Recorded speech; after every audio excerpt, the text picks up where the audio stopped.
There's this old saying that goes, absolute power corrupts and power corrupts absolutely.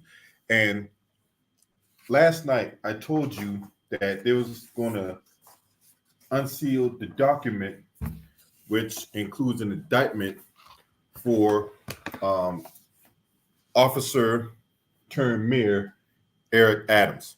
Um,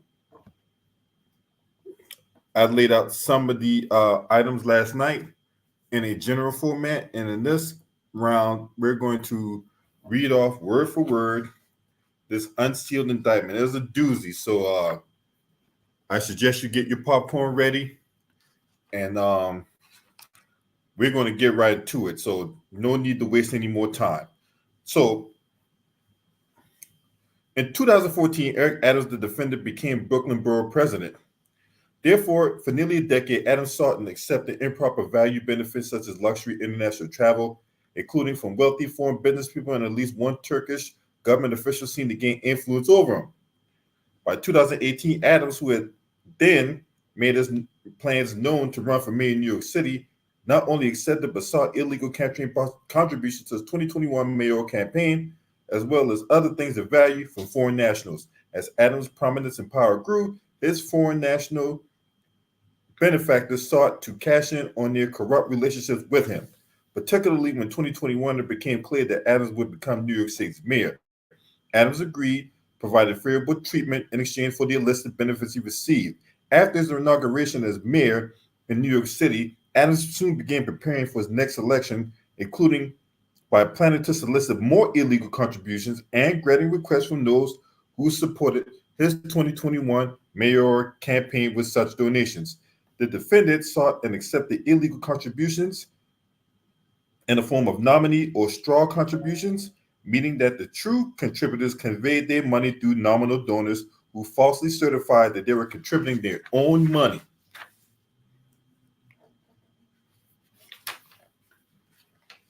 By smuggling the contributions to Adams through U.S.-based straw donors, Adams' overseas contributors defeated federal laws that served to prevent foreign influence on U.S. elections.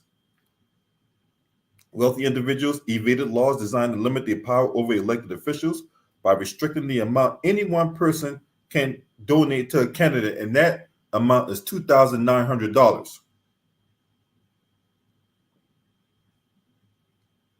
And business circumvented New York City's ban on corporate contributions by funneling donations to multiple employees, frustrating a law that seeks to reduce corporate power in politics.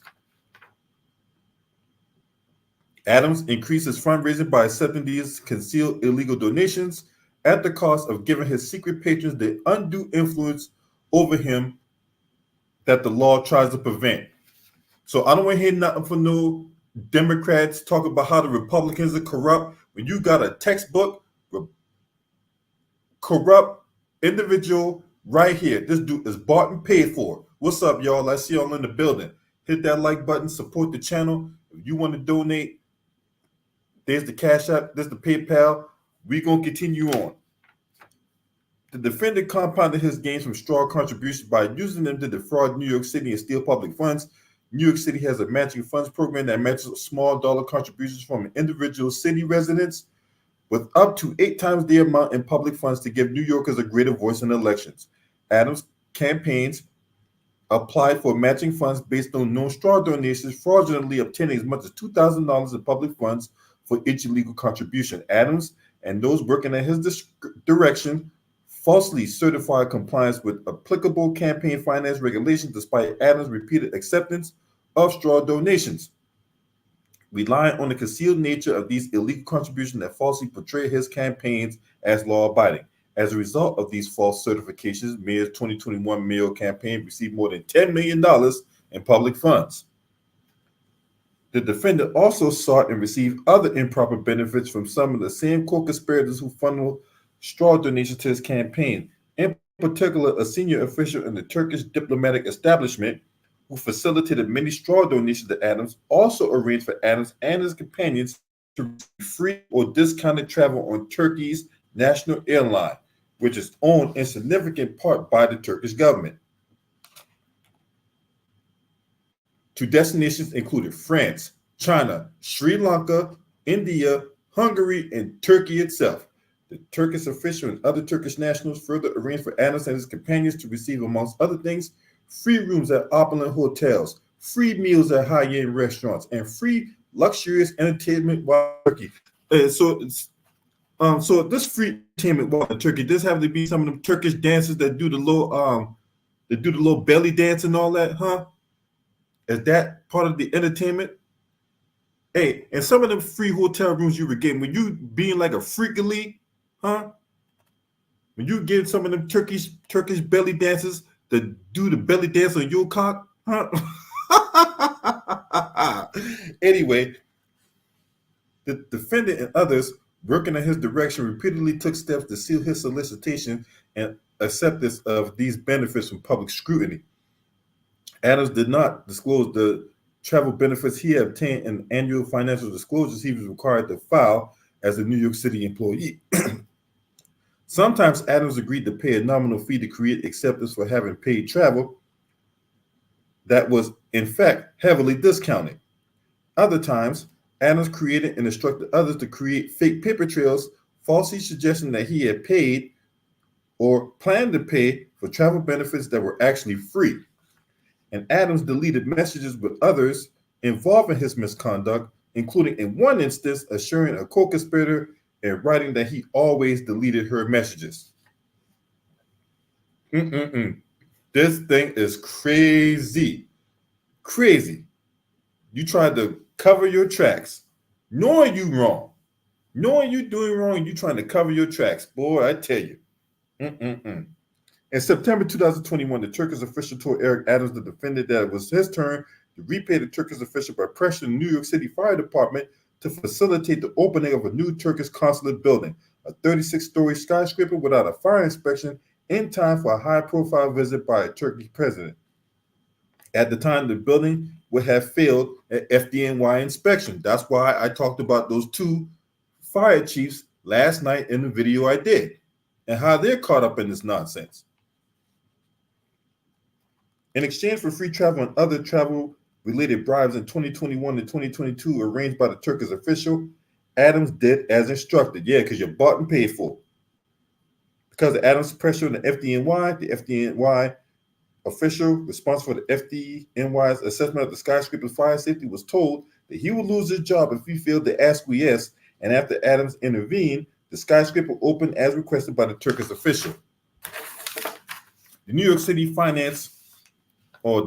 Campaign Finance Board, or the CFB, oversees and administers a publicly funded campaign finance system for municipal elections in New York City, including a matching funds program that provides eligible candidates with public funds to match small dollar contributions from New York City residents. The matching funds program is intended to incentivize candidates to finance their campaigns by engaging with average New Yorkers instead of seeking large contributions for a limited number of influential donors, and to empower more candidates to run for office even without access to wealth. For mayoral candidates in 2021 and 2025 election cycles, the matching funds program operated as relevant here in the following manner.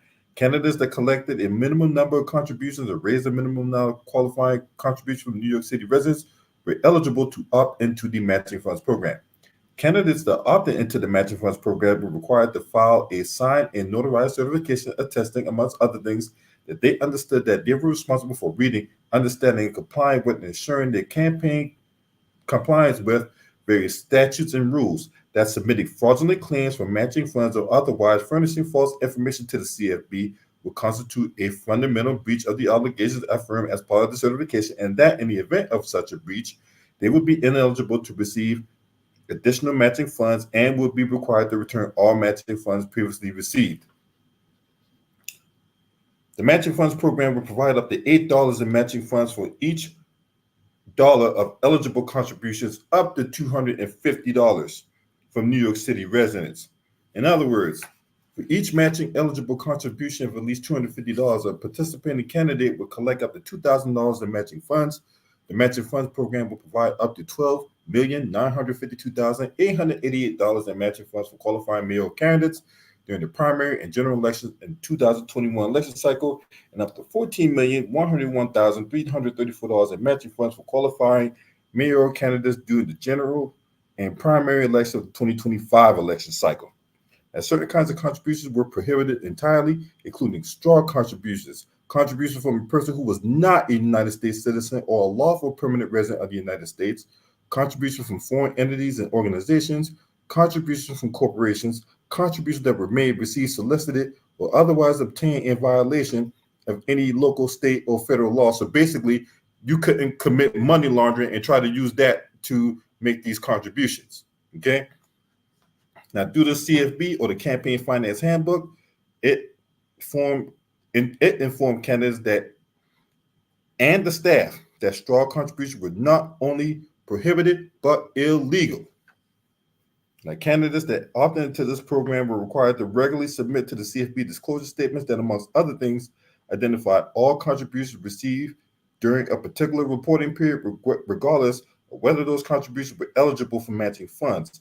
These disclosure statements were required to be submitted electronically by either state. I take that back. Submitted electronically by either the candidate or the candidate's treasurer using a unique login. And in order to submit a disclosure statement, the filer was required to identify him or herself as either the candidate or the treasurer and electronically sign a verification stating that this disclosure statement is true and correct to the best of my knowledge, information, and belief. And I understand that by clicking verify below, I'm electronically signing my disclosure statement, which shall have the same validity and effect as a signature affixed by hand. The defendant was aware that the law prohibited foreign conduit and corporate contribution. As early as 2018, Adams began raising money to fund his first mayoral campaign. In 2019 September, Adams submitted the required certification to opt into the matching funds program. During the 2021 election cycle, Adams and persons acting at his direction regularly submitted and signed disclosure statements attesting to the veracity of the information provided to the CFB. Adams won his party's primary election in 2021 and was elected mayor in November 2021, and they held the ceremony in Times Square a couple months later. While serving as mayor, Adams again opted into the matching funds program and began fundraising for his 2025 re-election campaign. The 2025 campaign, together with the 2021 campaign, the Adams campaigns, continued to at least to the date of this indictment. Within a year of becoming Brooklyn Borough President, Eric Adams, the defendant, began building relationships with foreign nationals who were seeking influence with him. In the years that followed, he solicited and knowingly accepted illegal campaign contributions and improper personal benefits from those foreign nationals. In 2015, the defendant took 2 official trips to Turkey. His first trip in August 2015 was arranged by the Turkish Consulate General in New York City and paid for in part by the Turkish consulate and in part by a for-profit educational conglomerate based in Istanbul, Turkish University. The second trip in December 2015 was arranged by the Turkish official and a Turkish entrepreneur known as the promoter, whose businesses include organizing events to introduce Turkish corporations and business people to politicians, celebrities, and others whose influence may benefit the corporations and business people. For both trips, Adams received 5 business class tickets on the Turkish airline. Unlike Adams' subsequent travel with the Turkish airline, Adams reported his 2015 travel to Turkey on financial disclosure forms filed with the New York City Conflict of Interest Board, or the COIB, as he's required to do annually at all times relevant to this indictment. The 2015 travel to Turkey by the defendant included several people relevant to the events described in the indictment, including the Turkish official who helped arrange Adams' travel to and within Turkey in 2015, who later steal illegal contribution and improper gifts to Adams to gain influence with and eventually to obtain proper or corrupt official actions from Adams. The promoter who arranged straw contributions to both of the Adams campaigns and favorable treatment in Turkey for Adams in 2017 and 2019, hoping to leverage Adams' considerable fame in Turkey to benefit the promoter's clients. The owner and chairman of Turkish University, businessman 1, who met with Adams in Istanbul in 2015 and again in Brooklyn in 2018. Businessman 1, who was considering a business venture in Brooklyn and also sought to enhance his own status by befriending Adams, later making illegal contributions to the 2021 campaign. Hey, shout out to the Shakira History News and Perspective. Salute to you, my sister. Good to see you. A volunteer at Brooklyn Borough Hall, the Adams staffer, who then served as Adams' liaison to Eastern Europe Muslim countries, including Turkey. The Adams staffer subsequently became a paid member of Adams' staff at Borough Hall and later City Hall. Adams staffer accompanied Adams on his 2015 travel to Turkey and later at Adams' direction coordinated many of the illegal campaign contributions and improper personal travel benefits related to this indictment.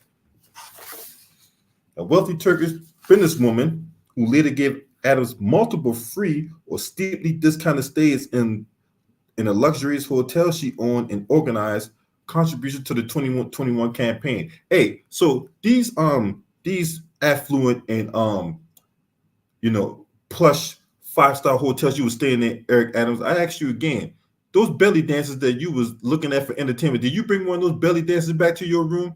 Huh? Because I can guarantee you, well, I can't guarantee it, but more often than not, what you will find is that not only that these corruptions going on, but there's probably a sex scandal mixed in there. And I'm not even talking about the sex scandal from back in the 90s. I'm talking about a possible sex scandal that we haven't heard yet. Because for all we know, that one belly dancer that went back to Officer Eric Adams' room, but belly dancer was cocky, probably knocked her up. But anyway, let's just get right back to I'm just purely speculating. Let's just get right back to it. After Eric Adams, the defendant, first traveled to Turkey in 2015, and the Turkish official introduced Adams to the Turkish airline general manager in the New York City area. In 2016 and twice in 2017, Adams solicited and accepted free, heavily discounted airfare from the Turkish airline as part of the Turkish officials' efforts to gain influence over Adams. On 3 separate trips, October 2016, he and his domestic partner traveled to India, where they'd be making rats on a stick, rotated around the fire, and be eating it like they were KFC. But anyway, Adams' partner purchased economy class tickets for herself and Adams on the Turkish airline for approximately $2,286. 2 days before the flight was scheduled to depart, Adams accepted upgrades for himself and his partner by the Turkish airline to business class at no cost. And if you've been on those airlines, the Turkish airlines, I'm telling you right now, United, American Airlines, Delta, y'all got work to do. Y'all got some serious work to do. If you haven't been on those airlines, those Turkish airlines, especially in the first class, business class, oh my Lord. Oh my Lord, I'm telling you right now. Delta, United, American, y'all got some work to do. Anyway, the business class is the highest class offered by the Turkish airline. Had Adams and his partner purchased the business class tickets, these tickets would have cost approximately $15,000.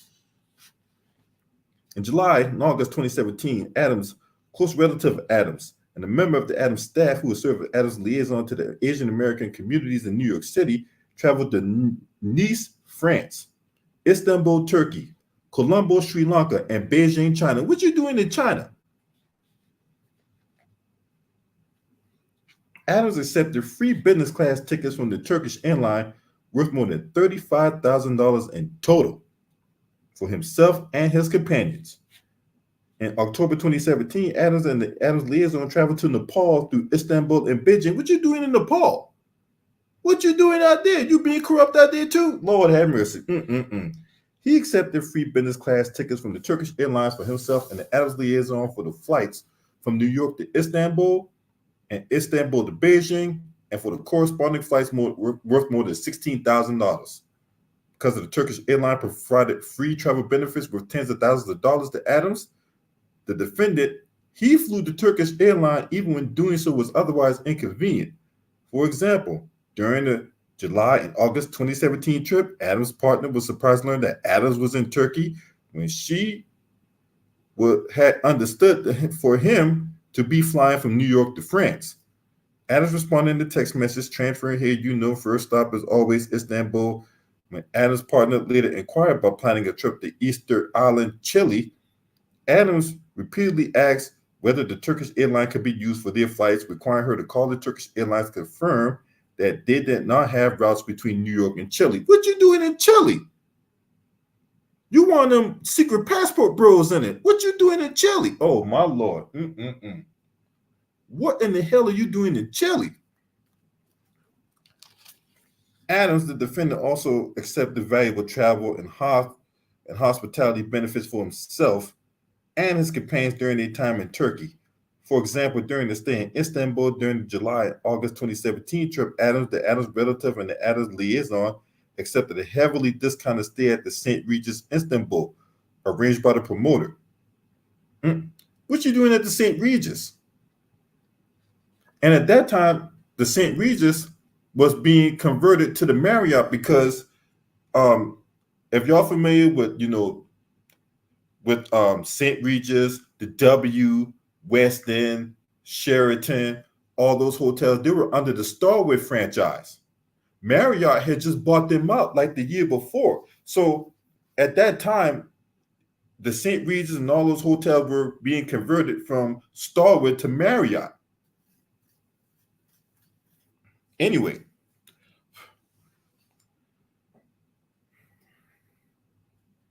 the St. Regis Istanbul is owned by the businesswoman who sought to integrate herself or ingratiate with herself with Adams. He stayed in the Bentley suite.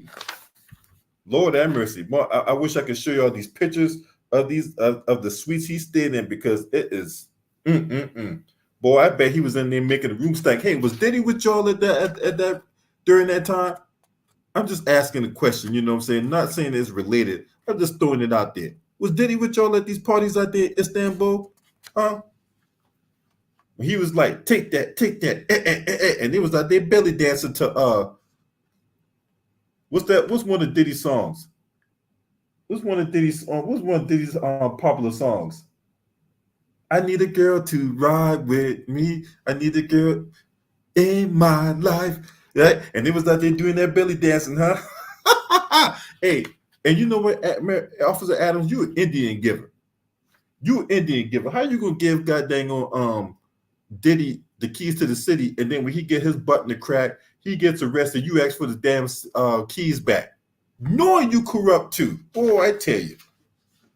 Anyway, in order to conceal the valuable flight, hotel, other travel benefits that Officer Adams accepted from foreign nationals seeking influence over him, he did not disclose any of the trips on his annual disclosure forms, despite a legal requirement to do so.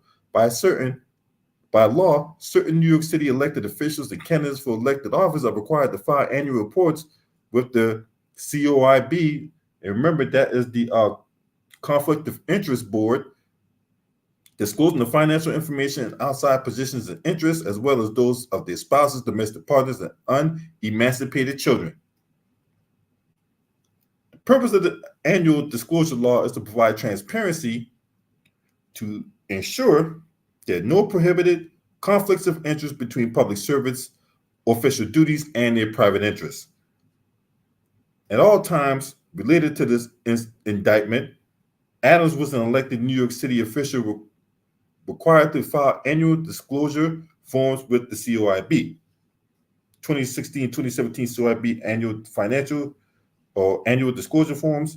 Adams was asked whether he had received any gifts from the same person, entity, or donor or affiliated donors who had no business dealing with the city other than a relative, any amount or with a total of value of more than $1,000 during the year. Adams answered in his mush-mouth voice, duh. Adams also answered, duh, to a similar question asking whether he had received any gifts worth $50 or more from a person, entity, donor, or affiliated donors who did have business ties with the city. The valuable travel benefits Adams solicited and accepted, including the free business class upgrade for travel from New York to India, the free business class tickets for 3 from New York to France, Turkey, Sri Lanka, and China. The heavily discounted stay in the Bentley suite and the free business class tickets for two from New York to China to Turkey. Each of the 2016 and 2017 trips described in paragraphs 12 and 14 exceed $1,000 in value, as would be obvious to anyone like Adams had experience traveling overseas. Adams, the defendant, also sought to conceal luxury travel benefits he solicited and accepted from foreign nationals by creating fake paper trails with members of Adams' staff assisted at his direction. For example, Adams attempted to create a fake paper trail by suggesting he had paid for his 2017 flights on Turkish Airlines when in fact he had not.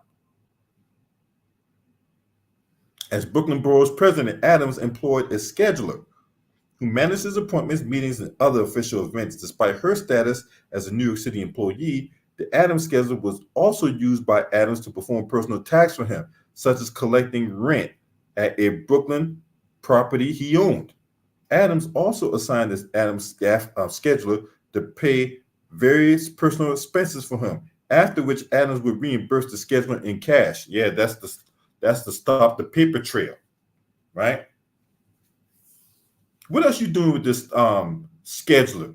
Were you scheduling other forms of, I don't know, grown-up undressing sessions with her at night? What was you doing with her? Huh? Because I guarantee you this indictment is more to this indictment. It is a 57-page indictment. There's way more to this. You think you're just doing that you think there's money involved? I'm pretty sure there's a sex scandal mixed in that too. But like we always say when it comes to time is our best friend. In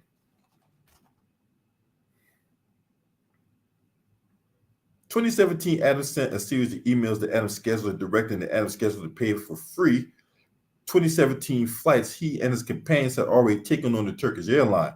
But the emails provided inconsistent explanations. In some, Adams suggested that the Adams scheduler should pay by using Adams' credit card, while in others, Adams claimed to have left the cash in an envelope for the scheduler to send to the Turkish airline.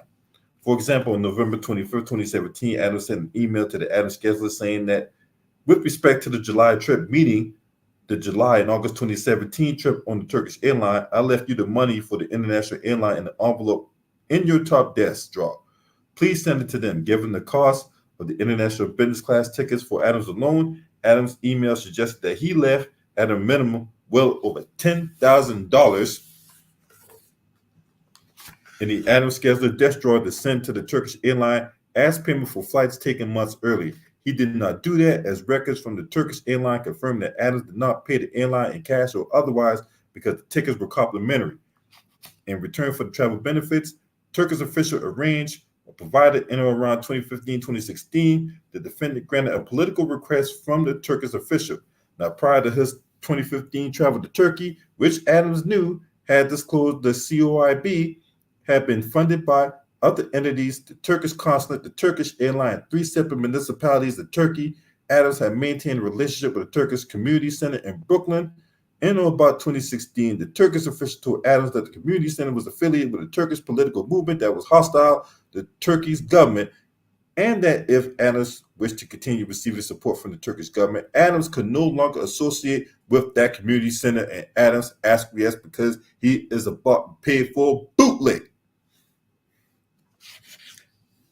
2018, Adams, the defendant, began raising funds for the 2021 campaign. He was closely involved in details of fundraising, which he regarded as vital to his success. As he texted a close supporter later in the campaign, "You win the race by raising money, have to raise money, everything else is fluff." He further explained, "I have a $7 million race, I have a clear plan to raise it, and with each night we're out executing the plan." Throughout the campaign in 2021, he solicited knowingly accepted straw donations, including from foreign sources, while continuing to secretly accept free and heavily discounted travel benefits from the Turkish official to promote an airline manager. As part of these efforts, the defendant solicited and knowingly accepted straw donations to the 2021 campaign that were facilitated by the Turkish official and the airline manager, amongst others. Began as early as April 2018. Adams asked the airline manager to fundraise for the 2021 campaign. and the airline manager sought to organize a fundraiser. June 14, 2018, the Turkish official exchanged messages with the Adam staffer asking how much can companies donate. The staffer explained that only individuals can donate to the 2021 campaign. So June 22nd, 2018, Adams attended a fundraiser for the 2021 campaign. The airline manager, amongst others, organized and attended the event. Following the event, the Turkish official mentions the Adams staffer, asking for the list of participants for the June 22nd meeting. The Adams staffer then sent the Turkish official the list for 6/22/18, which included the names of various persons who donated to the 2021 campaign in the preceding days or who donated in the following days, raising in excess of $15,000. Promotional flyer for the June 22nd, 2018 flyer or fundraiser is listed as one of the fundraiser's hosts as a friend of the airline manager who owned the airport transportation business, Businessman 2. In a series of messages exchanged with the Adams staffer, businesswoman 2 stated that he had facilitated a straw donation to an associate, and records from the CFB showed that the associate ultimately donated $3,000 in his own name and described himself as unemployed. What's up, Crawford Experience? Yeah, you damn right he's done, son. The defendant also sought to arrange for his campaigns to receive unlawful contributions from Turkish nationals, which can be routed through U.S.-based straw donors.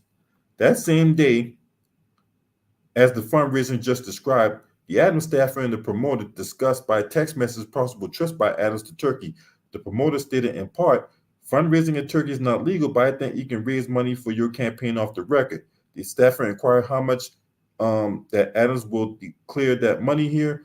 The promoter responded he won't declare or will make the donation to an American citizen in the U.S., a Turk. He'll give him the cash money or he'll send it to an American. He'll make the donation to you. To which the staffer replied, I think I wouldn't get involved in such games. They might cause a big stink later on, but I'll ask anyways. The Adams staffer then asked, how much do you think will come from you? The promoter responded, max 100K. The staffer wrote, 100K? Do you have a chance to transfer that here? We can't do that while Eric is in Turkey, to which the promoter replied, let's think. After this conversation, the Adams staffer asked Adams whether the staffer should pursue the unlawful foreign contributions offered by the promoter, and contrary to the Adams staffer's expectations, Adams directed that the Adams staffer pursues the promoter's illegal scheme. In November 2018, Businessman 1, the wealthy Turkish national who owned the Turkish university for a for-profit educational conglomerate in Turkey, and whom Adams met there in 2015, visited New York City. Adams and the Adams staffer met with Businessman 1 at Brooklyn Borough Hall. At the close of the meeting, Businessman 1 offered to contribute funds to the 2021 campaign, although Adams knew that Businessman 1 was a Turkish national who could not lawfully contribute to the U.S. election. Adams directed the Adams staffer to obtain the illegal contribution by Businessman 1. Following up on this directive, Adams wrote to the Adams staffer that Businessman 1 is ready to help. I don't want his willing to be wasted. I don't want his willing to help to be wasted. That's what he said. As Adams directed, the Adams staffer maintained contact with Businessman 1 through intermediaries, culminating in Adams accepting a straw donation of Businessman 1 money discussed below. The defendant also continued to secretly solicit and accept free and heavily discounted travel benefits provided by the Turkish official and the airline manager. In January 2018, Adams and Adams' partner traveled to Budapest, Hungary through Istanbul. Several months earlier, his partner had purchased 2 economy class tickets from the Turkish airline for approximately $560 each. In December 2017, the Adams staffer acted at Adams' direction, asked the airline manager to upgrade the tickets to business class, which he did for free. Had Adams and his partner purchased the tickets business class, tickets would have cost more than $14,000. Consistent with his prior actions, Adams concealed that this free and heavily discounted travel the Turkish airline provided by omitting it from his 2018 COIB disclosure form, despite the requirement to report it.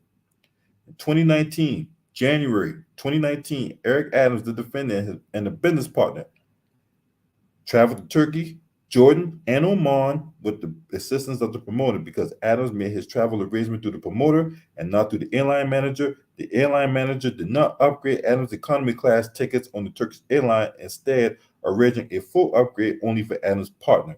Had Adams' partner purchased her business class ticket, it would have cost at least approximately $7,000. In an effort to monopolize flight travel as a method for getting influence with Adams, the airline manager observed that difficulty arose in upgrading Adams because the arrangements had been made through others. When exchanging messages about another potential trip later in 2019, the Adams staffer requested an upgrade from Adams from the airline manager and explained in part that he learned his lesson last time. We're writing directly to you this time after the 2019 trip. He exclusively arranged his flights on the Turkish airline through the airline manager, allowing the airline manager, the Turkish official, and the Turkish government to increase their influence over Adams. During his 2019 trip, Adams, the defendant, solicited and accepted travel benefits from the promoter. The Turkish entrepreneur who is described above facilitated Adams' second 2015 trip to Turkey, and in 2018 proposed to Adams, the Adams staffer, raising campaign contributions illegally in Turkey. Specifically, Adams solicited and accepted free hotel stays, dinners, a boat trip, amongst others from the promoter, including a free 2-night stay at the Cosmopolitan Suite at the St. Regis, Istanbul. Boy, I swear to God, boy, you is done. You is done, son. Done, son. Done, son. Had Adams paid for this 2-day stay in the luxury suite, the cost would have been approximately $3,000 in total. And Adams had also solicited and accepted from the promoter free transportation, meals, entertainment, including a car and a driver, and a boat tour to the Princess Island in the Sea of Marmara, a Turkish bath at a seaside hotel, and at least one meal at a high-end restaurant. Lord have mercy. You going to Marmara, a Turkish bath at a seaside hotel? Really, Eric Adams? You was out there living your best life in it. The defendant did not report any of these free travel benefits he received during his 2019 stay in Istanbul on his 2019 COIB disclosure form. The defendant also solicited unlawful foreign campaign contribution while in Istanbul in January 2019. During his trip, the promoter arranged for Adams to meet a wealthy Turkish businessman, Businessman 3. The official, through the Adams staffer, discouraged Adams from meeting Businessman 3, who was then under the suspicion of wrongdoing. Adams did so nonetheless. During the meeting, Adams and the promoter solicited campaign contributions from Businessman 3, who as a Turkish national cannot lawfully contribute to any U.S. campaign. During the meeting, Businessman 3 agreed to contribute $50,000 or more to the 2021 campaign, believing that Adams might one day be president of the United States and hoping to gain influence with Adams. You think this man was going to be president of the United States, Businessman 3? You just out there just throwing your money away in it. Businessman 3, you must be at a level where price tags don't matter. You think this man was going to be president of the United States? This man couldn't be president at Keebler.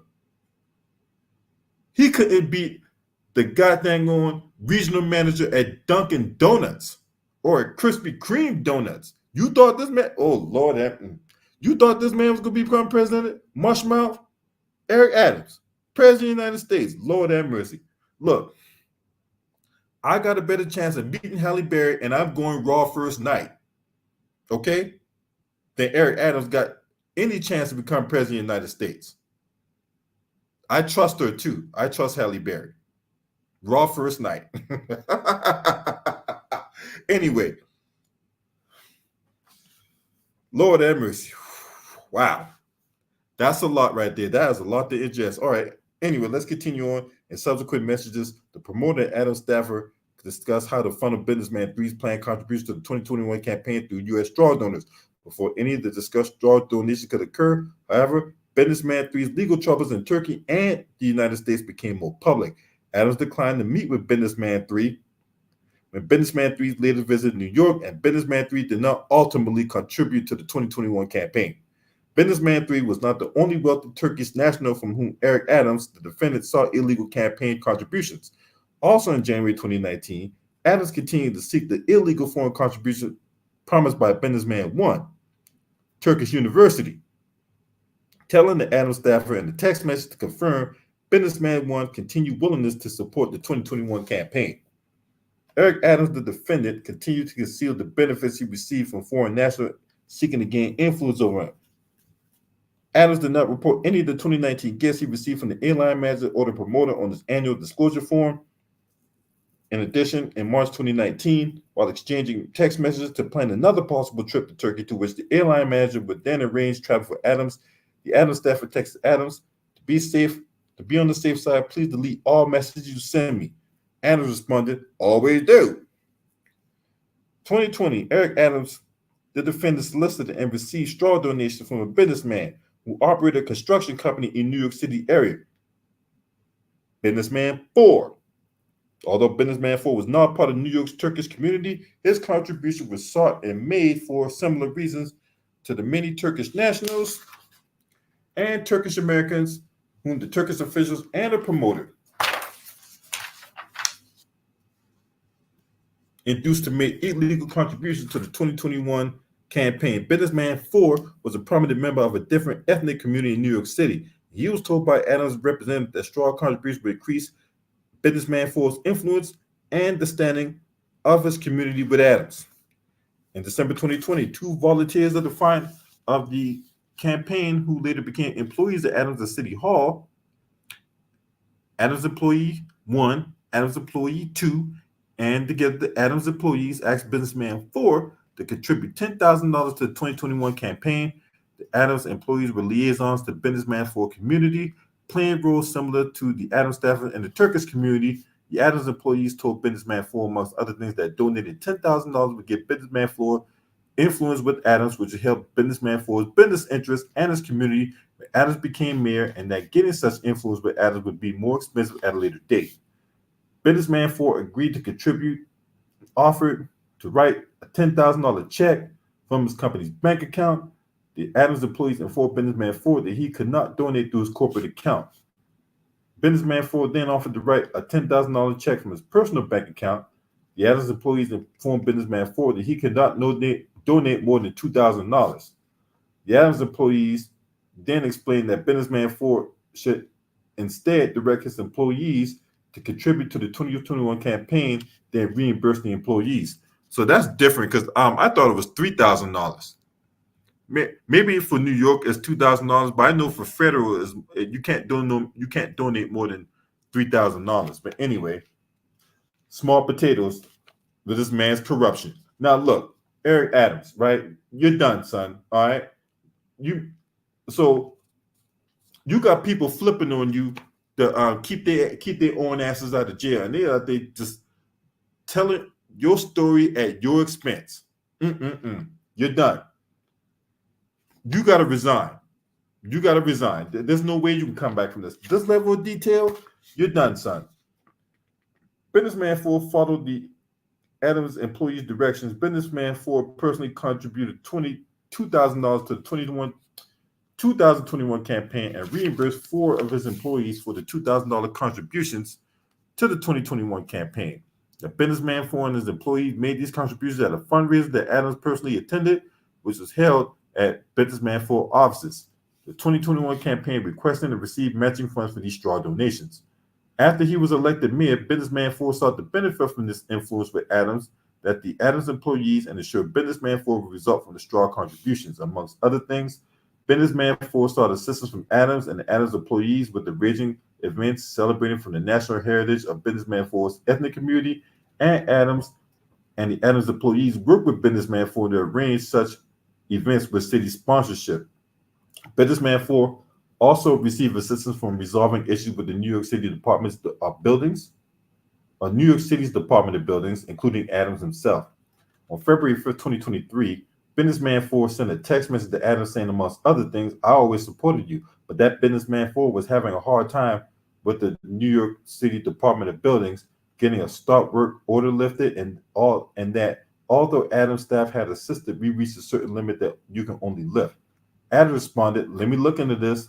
After a week and a half later, businessman 4 replied to Adams, "Mayor, brother, I want to thank you for your help.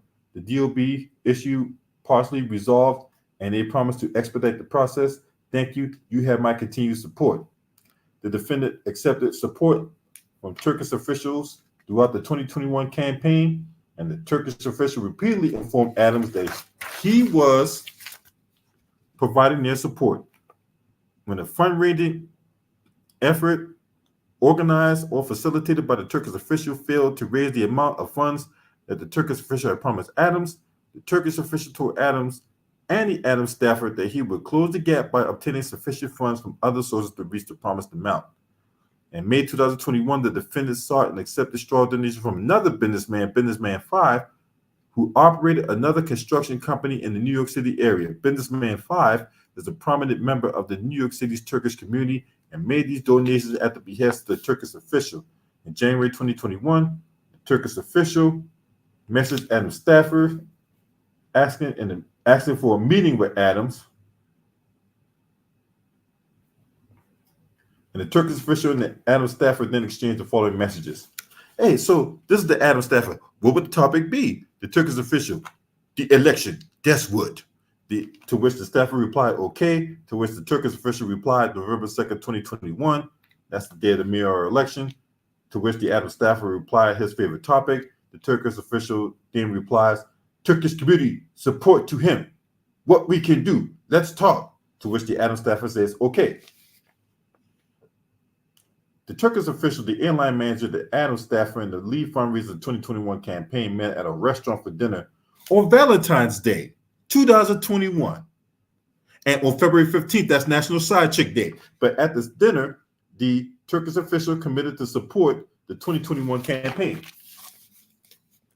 The Turkish official then organized a large dinner to plan specific donations to the 2021 campaign. So let me get this straight. Y'all had a dinner on Valentine's Day, right? Did y'all bring like a balloons full of hearts? Did y'all bring chocolate?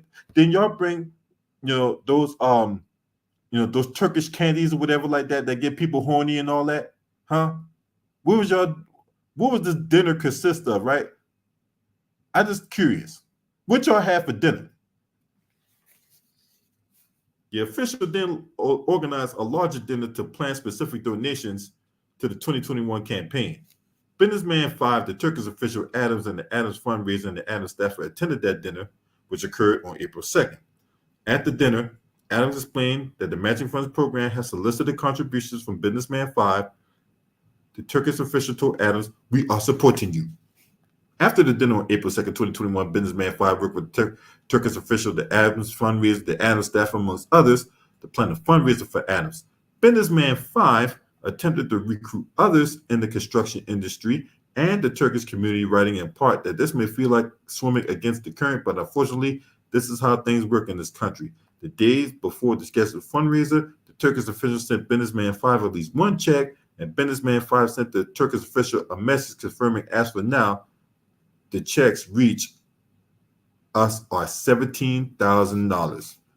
On May 7, 2021, Businessman 5 held a fundraiser for the 2021 campaign at his construction company offices. Businessman 5, the Adams fundraiser, and the Adams staffer attended. The Turkish official did not attend, but sent his driver to deliver several additional contribution checks. Prior to the fundraiser, Businessman 5 construction company, at the direction of Businessman 5, had provided $1,250 per employee to 10 of his employees. Each of these employees then contributed that amount to the 2021 campaign, with the exception of one employee who donated in his wife's name and another who donated $1,200 of the funds. The Adams staffer sent the Turkish official a list of the contributions collected at the fundraiser. Following the fundraiser, the Turkish official sent Businessman 5 a message asking how much the total, to which he replied, I think I got the 22. He just left. The girls' assistants were very happy. The officials subsequently asked the Adams staffer to tell Adams we will continue supporting you, to which the Adams staffer did. 2021 campaign requested matching funds for 8 of these straw donations that were made in the names of the New York City residences, fraudulently obtaining public funds to which the campaign was not entitled. Businessman 1, the Turkish national who earned Turkish University, as described above, attempted to make good on his earlier commitments to contribute to the Eric Adams, the defendant. Adams and Businessman One used the promoter and the Adams staff, amongst others, to devise and execute a plan to funnel Businessman One's money to the 2021 campaign, knowing full well that the donation would violate U.S. law against political campaigns receiving donations from foreign nationals. And July 9, 2021, the Adams staffer exchanged messages with Adams about raising funds from Turkish University, amongst other sources. He explained that he was not doing an in-person fundraiser for less than $25,000. On July 11, 2021, the Adams staffer asked the promoter how much would be donated, explaining in the message that she needed to tell Adams a net number. When the promoter estimated between $35,000 and $50,000, the staffer replied that the promoter earlier had mentioned $200K. God damn. When the promoter explained that the requisite number of straw donations could not be gathered, the Adams staffer offered to help with that aspect of the scheme. The promoter responded, then great. And when the staffer then wrote, from what I gathered, you distribute the money, the promoter responded, yes. The Adams staffer later told Adams that the estimated total amount of the foreign donation would be $45,000. In 2021 August, the promoter, staffer, and president of the Turkish University American campus exchanged messages and voice notes explicitly discussing the plan to fund a Businessman One contribution to the 2021 campaign through the Turkish University's U.S.-based employees. The promoter assured the staffer that those employees are U.S. citizens and green card holders. The Adams staffer told Adams about the plan to fund a Businessman One contribution to U.S.-based straw donors, and Adams approved the plan knowing that Businessman One was Turkish citizen. August 27, 2021, President messaged the Adams staffer that the Turkish University would donate $20,000 to the 2021 campaign by dividing it amongst our employees in appropriate amounts. The Adams staffer responded that if the donation is not more than $25K, then Mr. President, referring to Adams, who was Brooklyn's borough president, does not participate in person. At least you don't do it for cheap. If you could be bought and paid for, at least don't do it for cheap. University president then informed the Adams staffer that in addition to the Turkish University contribution, others would donate to reach the $25,000 threshold. August 27, 2021, the university president informed the staffer that the Turkish University would only donate $10,000 because that meant Adams would no longer pay an in-person event. The staffer asked the fundraiser to create an internet link through which the Turkish University straw donors can contribute. In a series of messages with Adams and the staffer, the fundraiser sent the link to the staffer to remind the staffer of the mechanics of the plan they discussed, that the foreign donation would be concealed by routing them to U.S.-based straw donors, which could lawfully contribute in their own names. Adams wrote to the staffer and the fundraiser, "We can't take any money from people who are not U.S. citizens." The staffer inquired, "What about green card holders?" The fundraiser responded, "Yes, we can," confirming the promoter's plan to use green card holders as straw donors would work. The university ultimately made its contributions on September 27, 2021, when 3 U.S.-based employees of the university made $2,000 contributions to the 2021 campaign and then were reimbursed as directed by Businessman One and the university president. The university president and another U.S.-based employee of the Turkish University also made $2,000 contributions from their own funds. The contributions occurred during a period when the 2021 campaign had begun to wind down fundraising and were ultimately refunded by the campaign, but not before Adams submitted a disclosure statement to the CFB that falsely claimed that the U.S.-based Turkish University employees were true donors. On November 2nd, 2021, Adams was declared the winner of the 2021 mayoral election. The next day, Businessman One and promoter exchanged the following messages.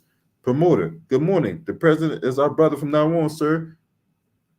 To which Businessman One responded, "Good morning." To Mr. Promoter responded, "May it be auspicious for all of us. We message each other." To which the Businessman One replied, "Are the elections over?" To which the promoter said that it was yesterday, sir. Everyone messaged me that he was elected. Congratulations messages. He's most likely to assign me as a representative, sir. I'm going to talk to our elders in Ankara about how we can turn this into an advantage for our country's lobby. To which the Businessman One said that would be nice.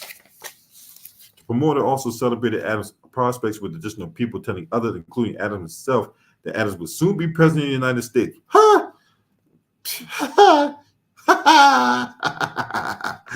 That's a pipe dream within itself. But anyway, similarly, the Turkish official wrote to the Adams staffer that Adams' increasing prominence at this point, the foreign minister of Turkey, is personally paying attention to him, and that Adams should not bother with his other Turkish benefactors. All told, the 2021 campaign reaped in over $10 million in matching funds based on the false certification that the campaign complied with law, when in fact, Eric Adams, the defendant, knowingly and repeatedly relied on illegal contributions. 2021, Eric Adams, the defendant, intervened with the FDNY to permit the Turkish consulate to occupy a skyscraper that had not passed a fire safety inspection in exchange for other things, luxury travel provided by the Turkish official and the airline manager. June 2021, the defendant sought luxury travel to Turkey arranged by the Turkish official and the airline manager. When the staffer began coordinating his travel for Adams at Adams' discretion, Adams again attempted to create a false record for suggesting that he would pay his own way, when in fact Adams had the coordinate or the staffer coordinate with the manager to provide Adams with free and steeply discounted travel benefits. Adams approved the itinerary, and to create false impression of payment, Turkish official Adams and the staffer agreed that Adams would collect invoices from vendors in Turkey regardless of whether he actually paid for it, and would make some small credit card payments to conceal the fact he was taking a vacation that was mostly paid for by the government.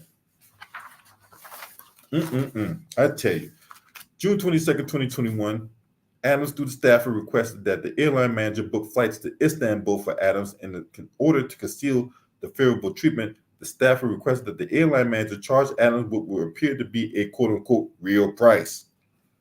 Adams, and this is text message, I'm not going to read these text messages or whatever like that because, just know there's text messages.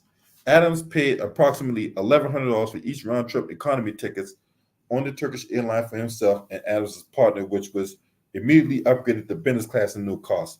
Had Adams purchased business class tickets on the open market, they would have cost no more than $15,000 in total. At Adams' direction, the staffer also coordinated luxury lodging for Adams and his partner, which would be secretly provided at no cost to Adams and the staffer and the airline manager. The Turkish official also arranged an itinerary for Adams and Adams' partner in Turkey, in which, in addition to the stay at the Four Seasons, which include a yacht tour, a 3-day stay at a luxury beach resort, a car and a driver, as well as domestic flights between Istanbul and the resort. The staffer forwarded details of this itinerary to Adams. To assist Adams in concealing the nature and extent of travel benefits he was soliciting and accepting, the officials suggested a nominal price of $720, although the true price of this itinerary, when in fact would have been approximately $8,500 or more. Adams approved the itinerary and the nominal price. June 26, 2021, same day the trip was supposed to start, the Adams staffer informed the Turkish official and the airline manager that Adams was canceling his trip. The airline refunded Adams' payment for the economy class of tickets, the only payment Adams had made for the late June 21 trip to Istanbul. Lord have mercy. At the time of the cancellation, the defendant solicited various travel benefits for the Adams fundraiser, the 21 campaign's fundraiser, who noted above helped coordinate the straw contribution from Businessman 5 Construction Company a month early in May 21, when the Turkish official and the airline manager continuing their efforts to influence Adams. The Turkish official and the airline manager ultimately provided the Adams fundraiser with transportation from the airport, a free hotel, and free use of a VIP room in the Turkish airline business class lounge. June 27, 21, the fundraiser was scheduled to travel to Istanbul. Adams created a message thread between himself, the fundraiser, and the official. Adams informed the Turkish official that the fundraiser would be arriving in Istanbul shortly and needed transportation from the airport and the hotel, which the official promptly arranged. When Adams suggested that Adams would pay for the fundraiser expenses, the official told Adams, "Eric, no problem. It was set through Turkish hospitality services. I hope she enjoyed her stay. to which he responded, "It was amazing. Thanks for all the coordination and attention." In the same message thread with Adams, the Turkish official also provided the Adams fundraiser with a fake bill for the hotel stay to allow Adams and the Adams fundraiser to create the appearance that the fundraiser had paid for her hotel stay when in fact she had not. On the day that the fundraiser was scheduled to depart Istanbul, he created a message thread between himself, the fundraiser, and the airline manager. Adams wrote that he will try to help with the issue. He can see about a hotel or the business class lounge. The airline manager then arranged for the Adams fundraiser, who was flying on an economy ticket, to have access not only to the Turkish airline business lounge, but also to an exclusive private suite inside the lounge, complete with a bed and free food. The airline manager explained, "This is our suite for our VIPs, and we want you to feel yourself at VIP." At another point in this exchange, Adams wrote, "Thanks a million, my brother," to which the airline manager responded, "Anytime, brother." The defendant and the Turkish official understood that in exchange for the benefits described in paragraphs 34 and 35, future travel benefits for Adams, Adams was expected to assist the Turkish official in the operation of the Turkish consulate in New York. July 6, 2021, Adams, the defendant, declared victory in his party's mayoral primary. On the morning of July 7th, the airline manager sent Adams the following text message: "Brother, congratulations," to which Adams responded, "Can't thank you enough." In September 21, Adams, the defendant, agreed to pressure a New York City agency to help the Turkish consulate secure a temporary certificate of occupancy, or a TCO, for building it, owned, and operated. Brooklyn Borough's president, Adams had authority under the New York City Charter to affect the administration of city services within his borough, such as those provided from the FDNY and other city agencies, including through holding public hearings, including introducing legislation before the city council, overseeing the coordination of a borough-wide public service complaint program, and consulting with the mayor of New York City on the executive capital budget and other budget recommendations. In addition to, or in the course of the performance of these duties, as Brooklyn Borough President, Adams met with members of the FDNY from time to time. 2017, construction began on a 36-story building located at 821 United Nations Plaza and referred to as the Turkish House or the Turveki or the Turkevi Center. The Turkish House was designed to serve as and now serves as the headquarters of multiple Turkish diplomatic missions, including the Turkish consulate. The cost of the Turkish House was significant and was a topic of political debate in Turkey. Now, the consulate planned to open the Turkish House on September 20, 2021, so that the Turkish president could formally open the building during his visit for that year's opening of the United Nations General Assembly. Ensuring the Turkish House was open on schedule and was a priority for the Turkish official who was at this time Turkey's consul general in New York. As of August 31st, 2021, construction on the Turkish House was complete, but the DOB had not issued a TCO for the building. Without the TCO, Turkish House could not open during the Turkish president's impending visit. DOB had not issued TCO because the FDNY had not conducted an inspection and issued what the FDNY refers to as a letter of defect, which was a prerequisite to the issuance of a TCO for the Turkish House. Having a letter of defect is a regular FDNY procedure in which, in substance, identifies remaining defects in the building's fire safety systems, but also serves to signal that the defects are sufficiently limited that the building can safely be occupied. From now on, about August 31st, 2021, on about September 9th, 2021, various New York City officials and employees, amongst others, sought to help the Turkish officials attain the TCO for the Turkish House by lobbying the fire chief for the FDNY's Bureau of Fire Prevention to provide a letter of defect. The fire prevention chief refused, citing numerous reported fire safety defects, some of which were serious at the Turkish House, and the likelihood that the building would fail any FDNY inspection. On or about September 5th, 2021, the official began asking Adams both directly and through the staffer to intervene at the commissioner of the FDNY in order to secure a TCO for the Turkish house. Adams, the official, and the staffer discussed these requests through phone calls and electronic messages. In the phone call to the staffer, the official stated that because Turkey had supported Adams, it was now his turn to support Turkey.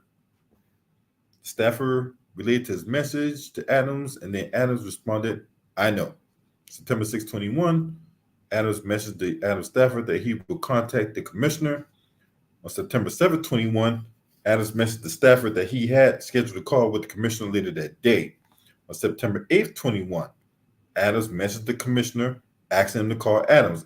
Until that point, the message between the commissioner and Adams had consisted of the August 3rd message from the commissioner to Adams requesting that to continue serving the FDNY commissioner after Adams became mayor and stressing that he was loyal and trustworthy, to which Adams sent a non-committal response. And September 5th, 2021, invitation to September 11th memorial from the FDNY commissioner to Adams, to which Adams responded that he would try to attend and wished to speak with the commissioner for about half an hour.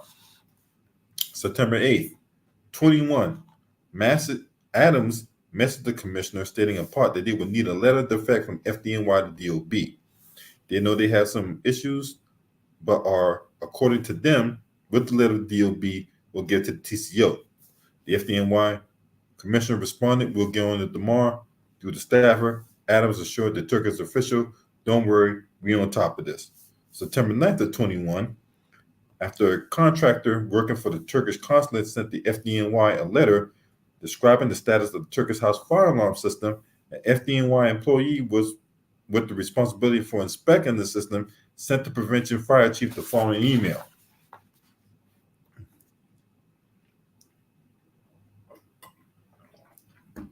So this is what the email said.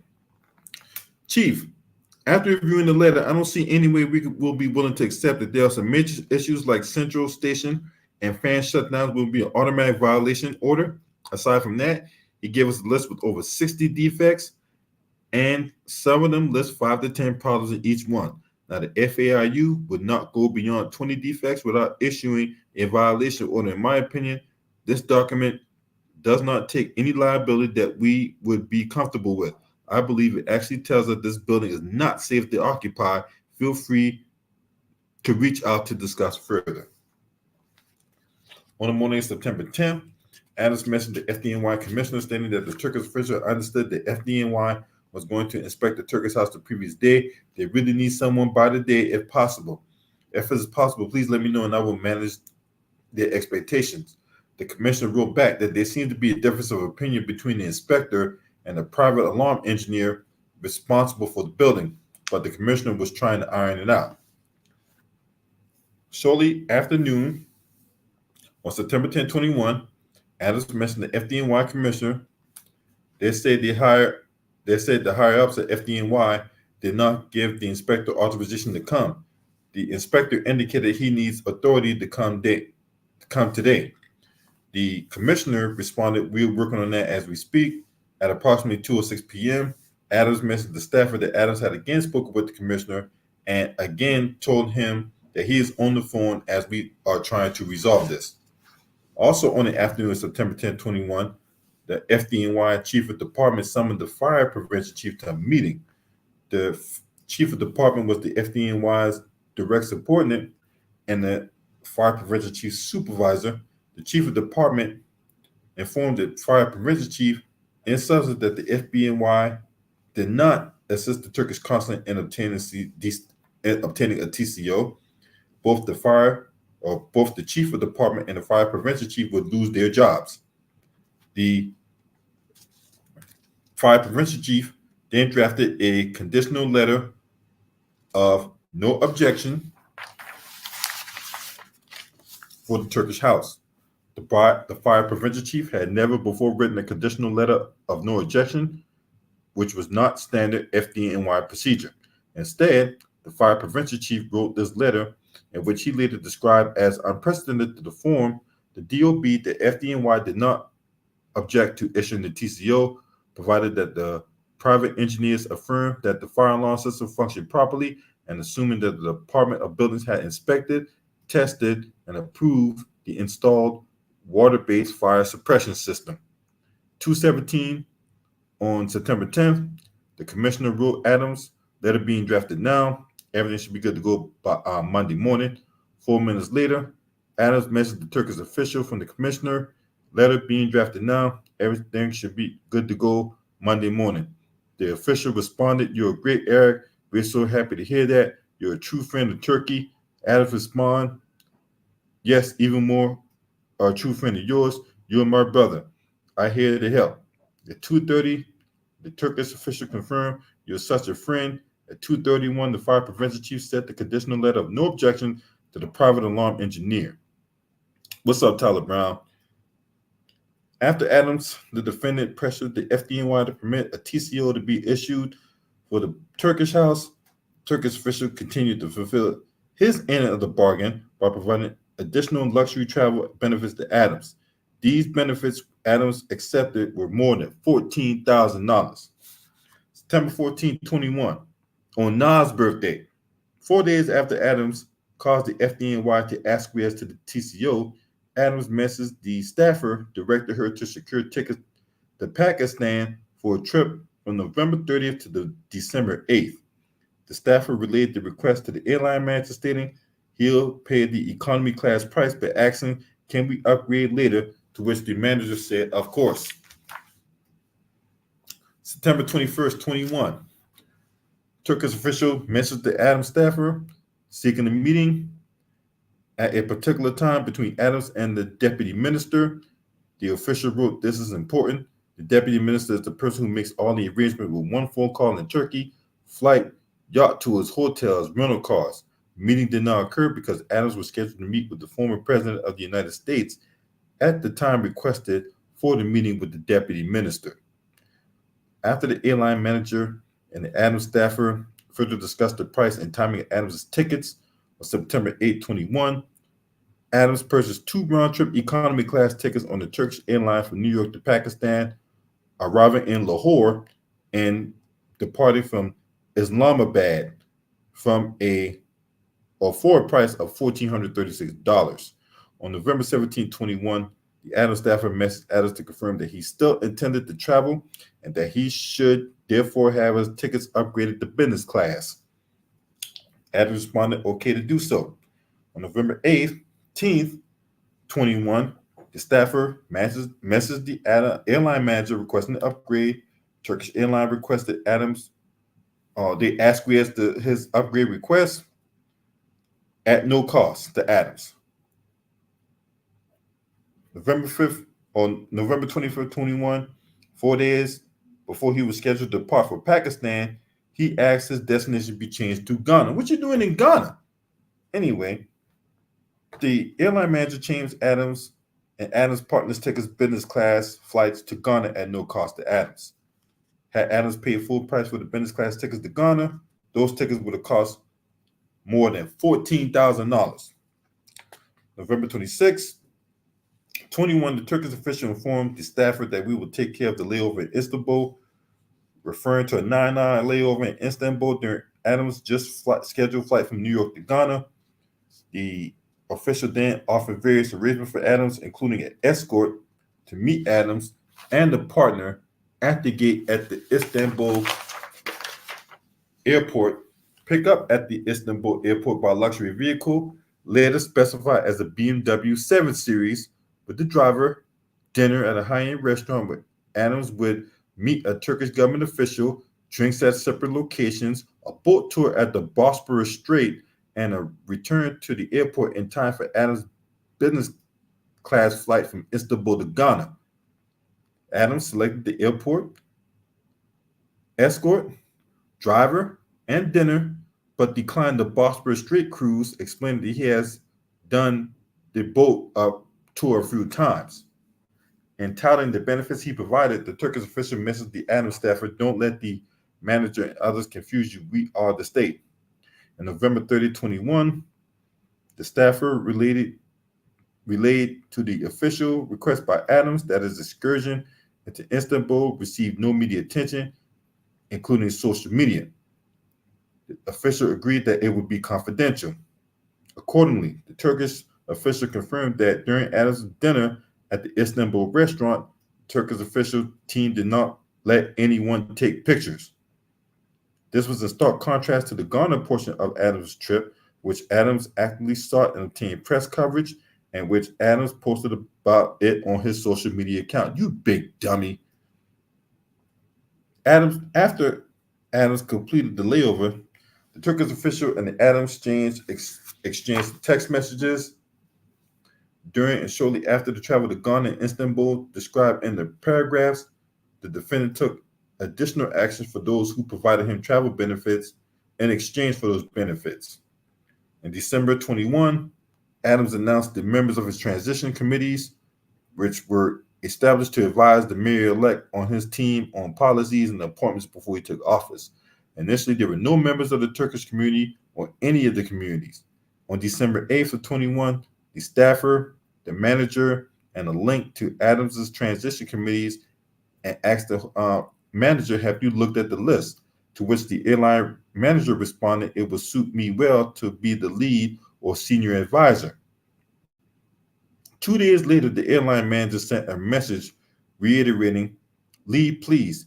Otherwise, seat number 52 is empty on the way back," meaning that if the airline manager was not given a position on the transition committee, it would affect Adams' travel benefits from the Turkish airline. In other words, he won't be getting no free upgrades anymore. On December 17, 2021, the Adams staffer sent Adams a list of members from the Turkish community to add to Adams' transition committees, with the airline manager as the top name. Adams informed the staffer that he had sent a list to the persons responsible for organizing his transition committees. Adams sent the list to a staff member with the direction add the transition. The airline manager was subsequently added to Adams' Infrastructure, Climate, and Sustainability Committee Transition Committee. December 23rd, 2021. Senior Turkish officials sent the airline manager a series of text messages noting that the airline manager's membership on the Adams Infrastructure, Climate, and Sustainability Committee and sending applause emojis. The airline manager responded that his membership on the transmission team was in service of Turkey. Thank you, brother. We're doing our best to serve our country adequately. Your support gives us strength here. Thank you. You were always there for us, and we're trying to be worthy. The defendant continued to conceal the luxury travel benefits he accepted in exchange for taking actions favorable to the Turkish official, the airline manager, and others by once again not reporting these gifts on his 2021 annual disclosure form. In total, from 2016 to 2021, Adams received the following benefits from the Turkish official, the airline manager, the promoter, and others, none of which he reported on his annual disclosure form. 2016, a trip to India from New York, $12,000. 2017, a trip to France, Turkey, and China, $41,000. 2017, trip to China, $16,000. A trip to Hungary, $12,000. A 2019 trip to Turkey, $9,000. A 2021 trip to Turkey again, $21,000. A 2021 trip to Ghana, $12,000. None of which got reported. In 2022, January 1st, the defendant was inaugurated as mayor of New York City. That happened in Times Square. Adams soon began preparing for his next election, in part by planning to solicit more straw contributions, and in part by granting requests by those who supported the 2021 campaign with significant straw donations, while denying requests for those who fell short. In January 11, 2022, Adams met with the promoter, the staffer, and others at a high-end New York City restaurant frequently visited by Adams. At one point during the meeting, Adams, the promoter, and the staffer met separately in a private area. There, the promoter discussed his prior efforts to collect campaign contributions from Adams in Turkey, stated he could collect more foreign contributions in the future and indicated that he would be able to raise more money for the 2025 campaign if Adams had visited Turkey and met with the Turkish business people. Adams welcomed the offer of foreign contributions and told the promoter to coordinate with the staffer to arrange the contributions. Lord have mercy. April 21, 2022, the Turkish official messaged the staffer, noting that the Armenian Genocide Remembrance Day was approaching and repeatedly asked the Adams staffer for assurances that Adams would not make any statement about the Armenian Genocide. The Adams staffer confirmed that Adams would not make a statement about the Armenian Genocide. Adams did not make such a statement. Use it. Man, I'm telling y'all right now, man, Eric Adams is a textbook bought and paid for bootleg. November 21st, 2022, the promoter messaged the Adams staffer that businessman one was visiting New York and that Adams was asked to meet with a businessman one. In support of the requested meeting, the promoter stated that the Turkish university gave support, albeit a little. Adams declined the meeting, stating that they didn't keep their word, meaning that the businessman one and the Turkish university have failed to fulfill their commitment to make at least $25,000 in donations to the campaign. The defendant also continued his agreement with the Turkish official to assist in New York City's regulation of the house in exchange for free, heavily discounted travel benefits from the Turkish airline from Adams and his associates. From on or about July 8th, 2022, July 12th, 2022, Turkish official exchanged messages with the staffer concerning business class upgrades on the Turkish airline for international travel by 4 of Adams' close associates. I'm pretty sure those 4 associates all resigned. That would explain why a lot of those guys' cell phones got taken by the FBI. Anyway, July 11, 2022, the Turkish official met with Adams' senior advisor and the Adams staffer, amongst others, at the Turkish house. In the message, the staffer referred to the Turkish official to Adams' senior advisor, telling the Turkish official, asked the senior advisor all your pending problems regarding this building, like FDNY approvals. In 2023-2024, the defendant again solicited and knowingly accepted straw and foreign contributions as part of his efforts to raise funds for the 2025 campaign. In 2023, the defendant directed his staff to devise a plan for Adams to secretly obtain illegal foreign donations offered by the promoter and then knowingly accepted donations of foreign money through straw donors. Adams then attended a fundraiser where he thanked the true donors, who he knew to be wealthy foreign nationals. In the summer of 23, the promoter informed the staffer that he would secure contributions to the 2025 campaign from Turkish nationals if Adams would attend an event with the foreign donors. The Adams staffer brought this opportunity to Adams, who directed the staffer to work with the Adams fundraiser to devise a plan to obtain the legal funds. The fundraiser suggested that the true foreign donors would make their contribution to straw donors considerably in advance of the event at which Adams would meet the true foreign donors, so that the event did not appear to be connected to the contributions. As the Adams staffer explained in the fundraiser and the text message regarding the planned attendees, Mayor knows most of them from Turkey, the people who had business here as well. The Adams staffer and the promoter agreed to execute this plan, which Adams approved. The Adams fundraiser, the promoter, and the staffer scheduled an event for September 20th, 2023 in a private room at a Manhattan hotel. To conceal the event's true purpose, the promoter provided a PowerPoint presentation billing the event as a dinner hosted by international sustainability leaders with the subject sustainable destinations and an attendee price of $5,000. The event was not publicized nor listed on the Adams public calendar. The Adams fundraiser entered the event on Adams' private calendar as fundraiser for Eric Adams 2025, while the host listed as the promoter a goal of $25K, and the total note submitted before the event $22,800. Now, prior to the scheduled fundraiser, the promoter collected payments of $5,000 or more from attendees, many of which were foreign nationals. The promoter then used a portion of the attendees' payments to make straw donations of the 2025 campaign by sending cash to the foreign national donors to Adam's staffer. The staffer then distributed $2,100 in cash to at least 3 straw donors, who then each made an online $2,100 contribution to the 2025 campaign. On September 20, 2023, the promoter hosted a fundraiser, which the Adams fundraiser, the staffer, foreign officials who had contributed to the 2025 campaign via straw donations attended. In one video of the event, the promoter included a foreign national attendee to Adams explaining that the attendee owned a business and lived in London and Istanbul, and Adams proceeded to thank the attendee. On October 9, 2023, the defendant attended a fundraiser at which attendees agreed to make, and Adams agreed to accept straw donations.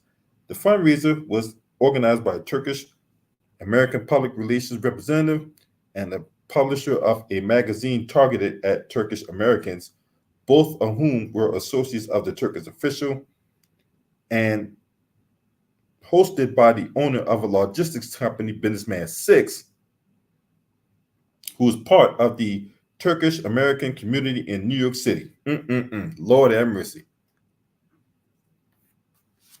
What's up, Chanel? You said you're born and raised in New York, and this man has neglected the city to grease his pockets. Hell yeah, he did. He absolutely did. He is a self-serving professional bullshit artist.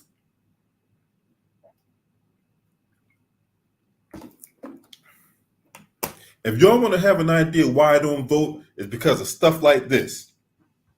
They'll talk about how they want to do this, that, and the third for the city. All the meanwhile, they're doing this, that, and the third for the people who's kicking them off.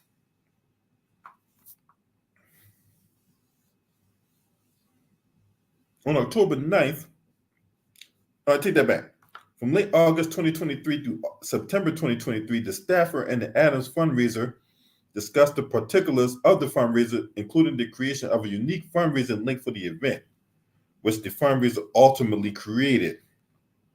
On September 12, 2023, the PR representative and the publisher instructed Businessman 6 on how to make straw donations for the 2025 campaign using a system under which the 2025 campaign routed foreign donations to U.S. citizens to make it appear that the contribution came from a lawful source.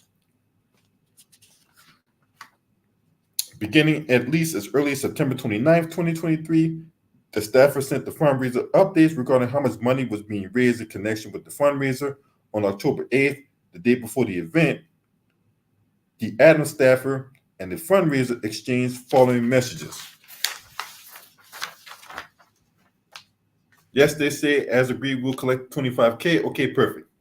Also on October 8th, the airline manager sent the unique fundraising link for the event. At the October 9th fundraiser, Businessman 6 told Adams that Businessman 6 owed a large corporation and wished to contribute significant amounts of money to the 25 campaign. Adams told Businessman 6 to coordinate with the staffer. Businessman 6 then explained to the staffer that his company employed many drivers and that Businessman 6 would contribute to the 25 campaign through those employees. Adams scheduled a dinner with Businessman 6 for early November, which was canceled after the federal investigation into Adams' conduct became public. That went down on November 2nd. That's when we first learned about all this corruption that I'm reading right now. So yeah, he had to cancel because people was on that ass. Because all his corruption got exposed.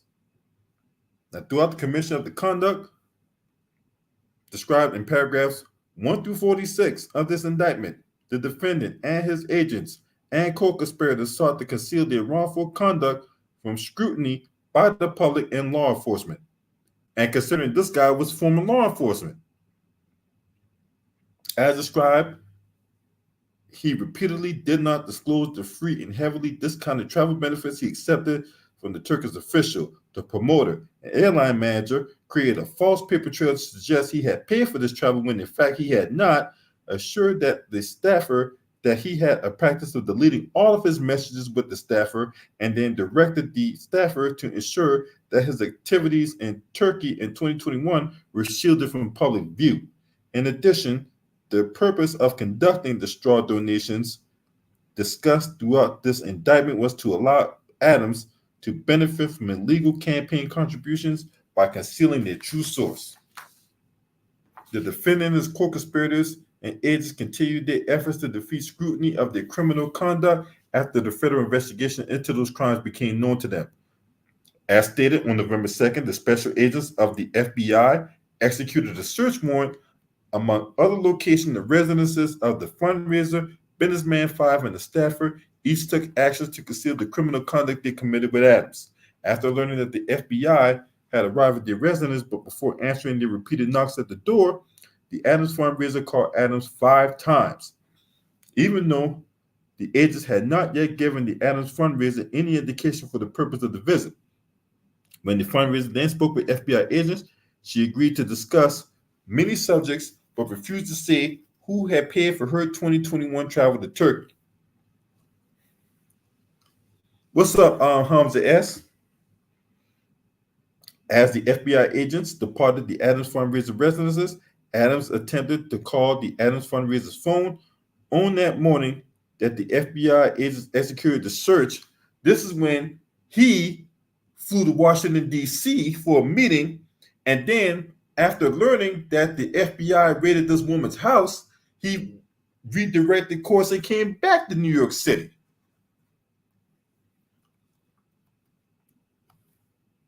That's right.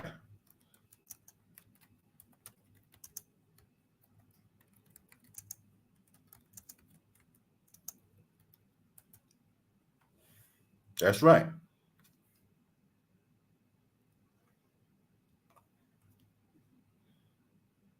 And the woman, that woman's name is Breonna Suggs. That, remember in the video I did last night, I talked about how a woman had her house raided by the FBI as Eric Adams is on his way to New York City. I take that back. When Eric Adams was on his way from New York to D.C., and when he learned that Breonna Suggs' house got raided, he then immediately redirected his way back to New York City. That's the woman's name, Breonna Suggs. This whole time I was talking about this woman, that's the woman's name, Breonna Suggs. Okay? Okay.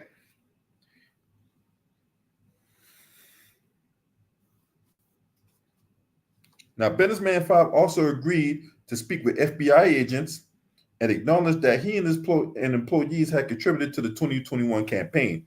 Businessman 5 further acknowledged that he had spoken with the Turkish official about his construction company's fundraiser for the 21 campaign. But Businessman 5 lied in order to conceal these straw donations he orchestrated, falsely denied that he caused his construction company to reimburse his employees for their contributions, and that he knew why the company had issued identical checks to 10 employees for the amount of their contributions shortly before the fundraiser.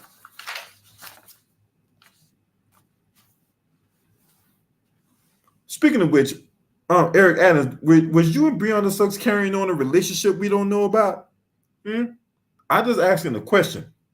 Was you and Breonna Suggs carrying on some kind of relationship? Because that's not some kind of action somebody does unless there's more than just her being your dang on staffer and planner. Because that's some action somebody who might be having some kind of romantic interest. I'm just saying. But anyway, the staffer also agreed to speak with FBI agents and falsely denied the criminal conduct of herself and Adams, amongst others. Again, we're talking about Breonna Suggs. At one point during her voluntary interview, the staffer excused herself to a bathroom, and while there, deleted the encrypted messaging application she had used to communicate with Adams, the promoter, and the Turkish official, the airline manager, and others. On November 6th, FBI agents executed a search warrant for the electronic devices used by Eric Adams, the defendant. Although Adams was carrying several electronic devices, including 2 cell phones, he was not carrying his personal cell phone, which device he used to communicate about the conduct described in the indictment. When Adams produced his personal cell phone the next day in response to a subpoena, it was locked such that the device required a password to open. Adams claimed that after he learned about the investigation into his conduct, he changed the password on November 5th and increased the complexity of his password from 4 digits to 6. Adams had done this as he claimed to prevent members of his staff from inadvertently or intentionally deleting the contents of his phone because, according to Adams, he wished to preserve the contents of his phone due to the investigation. Yeah, right. Look, I might have been born during the day, just wasn't yesterday. Tell another lie, huh? Go ahead, cook up another lie.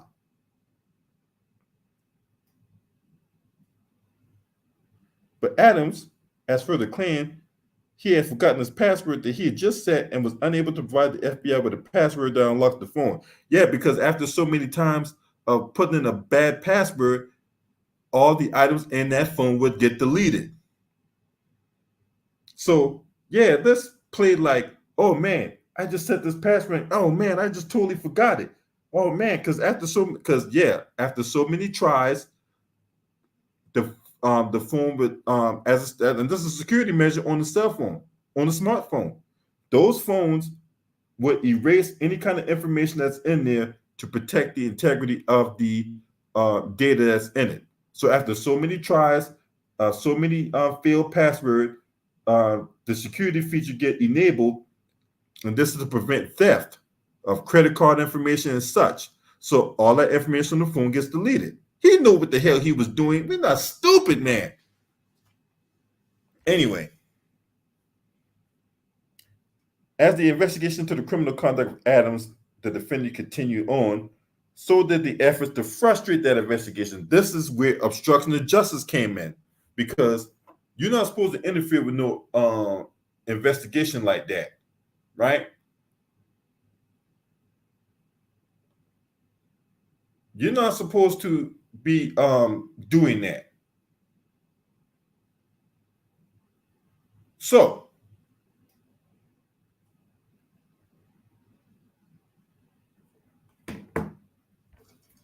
what you doing, son? You commit obstruction of justice, but hey, they didn't charge you with it, but so whatever, right?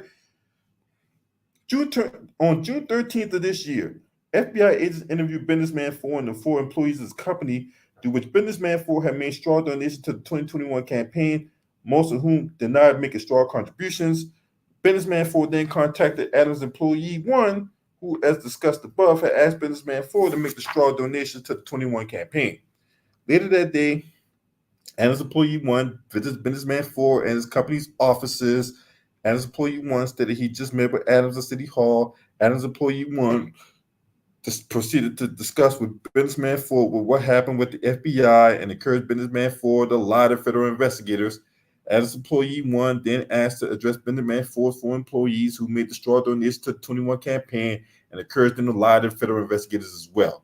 Adams' employee 1 then took photographs of the subpoena that had been issued to Businessman 4 to send to Adams. The following day, Businessman 4 met with Adams' employee 1. Adams' employee 1 told Businessman 4 that he met with Adams at City Hall early that day and then left their cell phones outside the room in which they met so that it would be safe to talk. Adams' employee 1 explained to Businessman 4 that although Adams was upset that law enforcement had approached Businessman 4, Adams believed that Businessman 4 would not cooperate with law enforcement.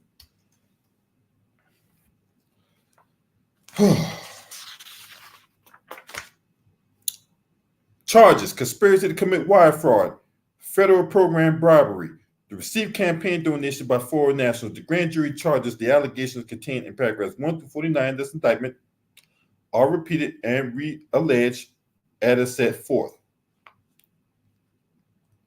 So I'm not going to repeat those.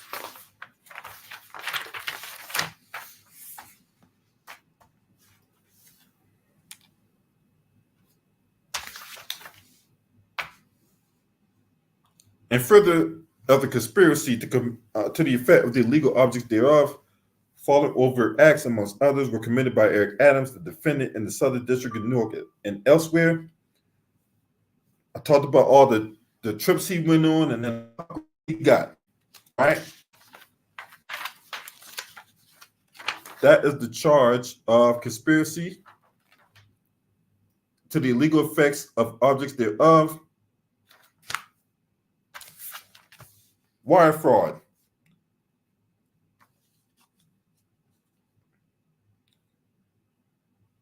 Devise a scheme and artifice to defraud for obtaining money and property by means of false and fraudulent pretenses, representations, promises transmitted and caused to be transmitted by means of wire, radio, television, and television communications. So basically, all that stuff I read off when it came down to him getting all those illegal straw purchases and whatever like that, and then in those straw purchases, he was taking that money and was reporting it to the agency that was going to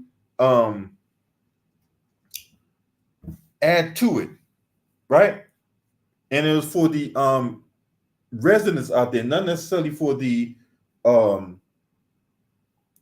corporations themselves, but for the individual people who wanted a bigger influence on the campaign. So basically, each dollar that they give, they was going to match it up to $250.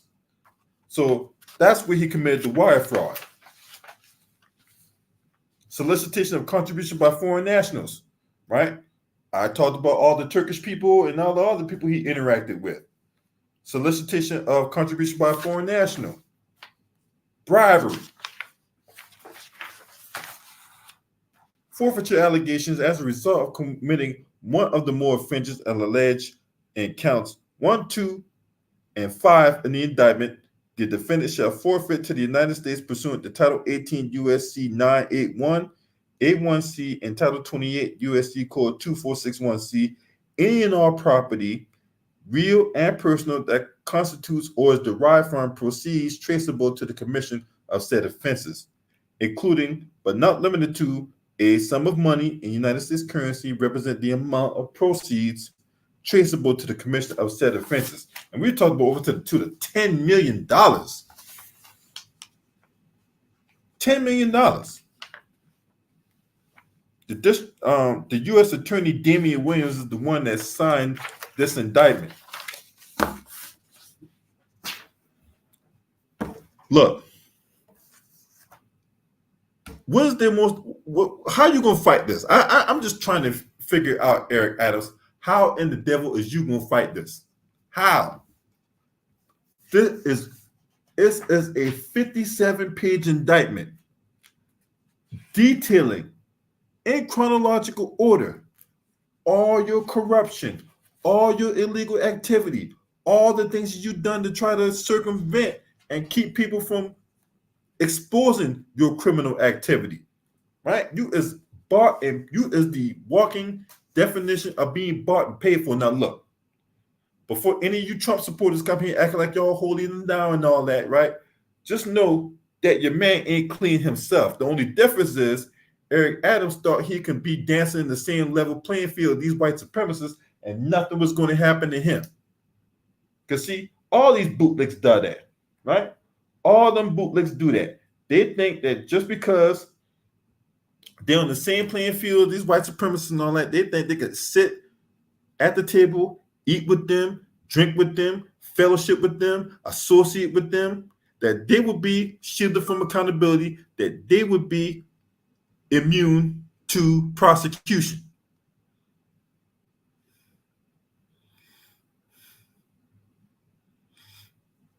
And look what happened.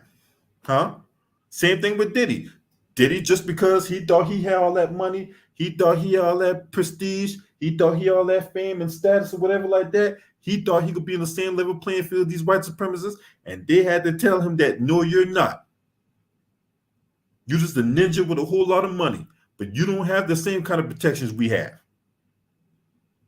So here we are yet again with a classic textbook case of a tool being broken in front of us.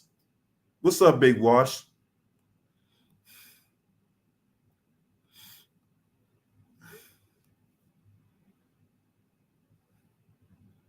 This is where we at right now. This man is a tool that is broken. So what he gonna say now? If you think you're lonely now, Wait until tonight, girl. Boy, you and Diddy will be in that jail. So you, Diddy, R. Kelly, man, hey man, y'all can have a concert up there in New York City and all your boy. Now, how did we get here, right? Because you think the feds got this without catching somebody, and then they're leveraging their corrupt activity for information about this guy, right? Because I guarantee you, this ain't gonna stop from here. All them people that Eric Adams will talk to, he gonna have to give up somebody, unless he wanted to take the fall by himself. Now, he's a former police officer. He knows how this works, right?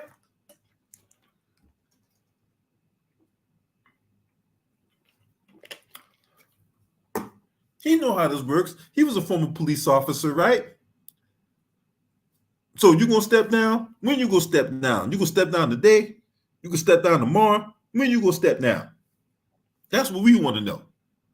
When are you gonna step down from office? Because you are not fit to be no goddamn old mayor in New York.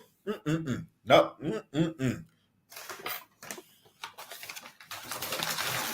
You're done, son. That's all I gotta say. I ain't one to gossip, so you ain't heard that from me. No, you haven't. You are done, son. Now I'm gonna eat this last chicken wing and I'll be up out of here. So I thank y'all for tuning in.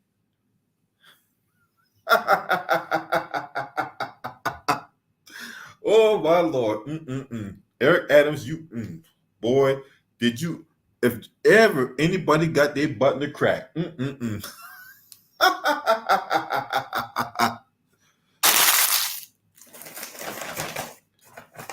If you thought the people in Mark Robinson campaign jumped ship,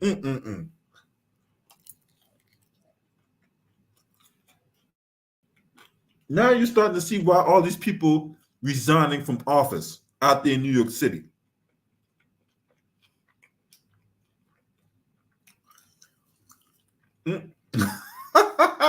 Boy, I'm telling you, that Big Apple right now is rotten at its core. What's up, Black Spider? Salute to my sister in the building.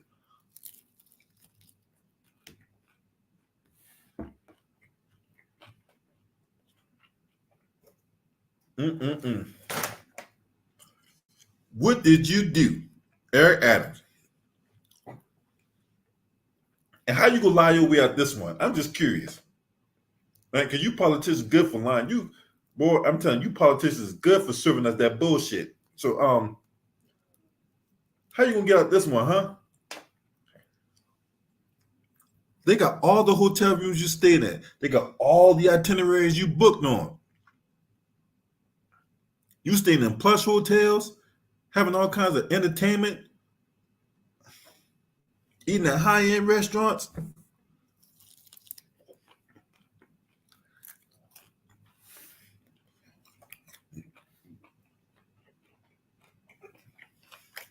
The most important question is, right?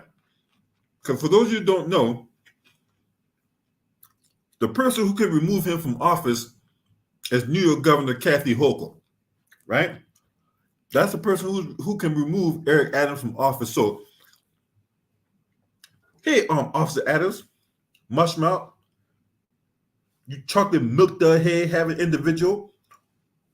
You remember when Kathy Hochul was at that AI initiative out in Los Angeles, right? And she was promoting some school in New York, and she sat up there on that stage and she talked about how young black kids don't know what a computer is, and your dumb behind was ready to play the role of Captain Save-A-Ho, right? And you got back on that the next day and defended her and saying that you knew her heart.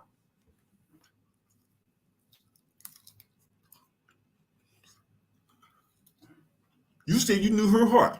Then you forgive her. She's not a mean-spirited individual. She's not a racist or white supremacist. We all had it wrong. Remember you said that? I forgot. I didn't forget you saying that.